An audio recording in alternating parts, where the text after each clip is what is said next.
alhamdulillah wassalatu wassalamu ala rasulillah wa alihi wa sahbihi wa man wala wa ba'd fassalamu alaykum wa rahmatullahi wa barakatuh.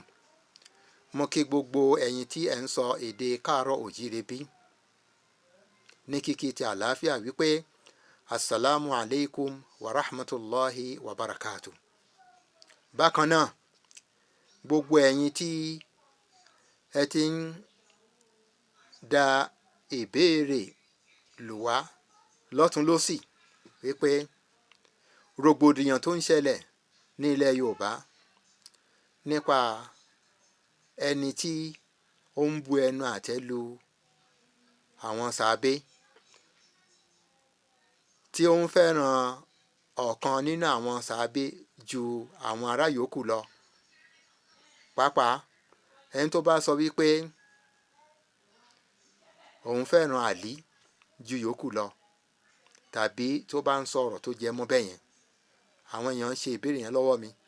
Mo mọ̀ọ́mọ̀ dákẹ́ni láti ìgbà yìí torí pé mo mọ̀ wípé ẹni tó ń bá jẹ́ mùsùlùmí òdodo kò ní ever bu ẹnu àtẹ́ lu àwọn sàábé radiyallahu anhum, àwọn tí wọ́n jẹ́ ar-Ra'ilul Awwal, the pioneer cavalry troop, tó jẹ́ wípé ẹṣin ni wọ́n gùn láti fi ja ogun ní tìtorí kí gbólóhùn kẹ́límà Ọlọ́run ọba kó lè bá a borí, ní tìtorí àti pa ìwà ẹlẹ́bọ rẹ́.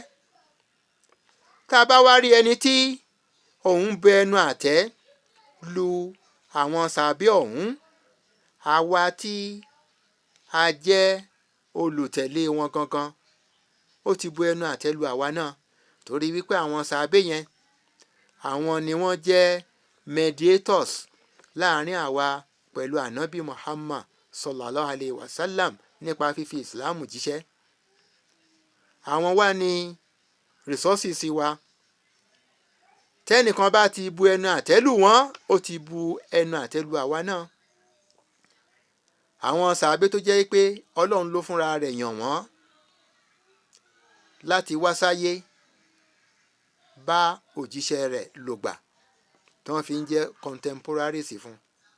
Tọ́lọ́run sì ti wá sọ náà Al-Qur'ani wípé was-sabiquna al-awwaluna mina al-muhajirina wal-ansar wal-ladhina taba'uhum bi-ihsan radiyallahu anhum wa radu anhu, wípé àwọn ẹni òṣáájú àkọ́kọ́ wọ̀nyẹn yálà wọ́n jẹ́ ọmọ Medina tàbí wọ́n jẹ́ àwọn tí wọ́n ṣe jíra lọ sí Medina, bákan náà ni àwọn tí wọ́n tẹ̀lé wọn.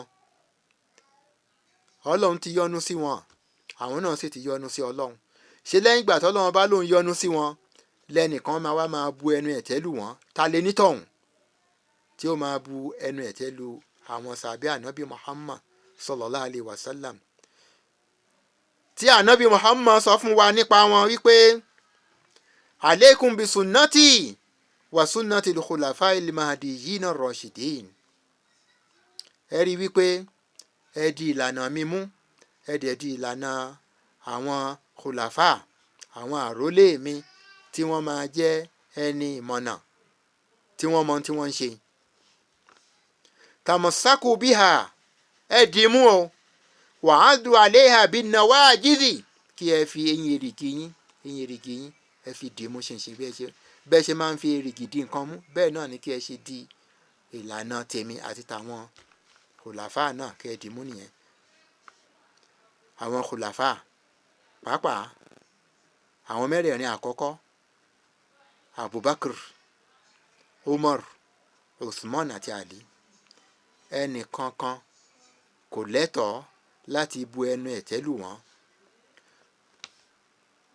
Bẹ́ẹ̀ náà ni ẹnìkan kò gbọ́dọ̀ sọ wípé òun máa fẹ́ràn ẹnìkan nínú wọn ju ará yòókù lọ.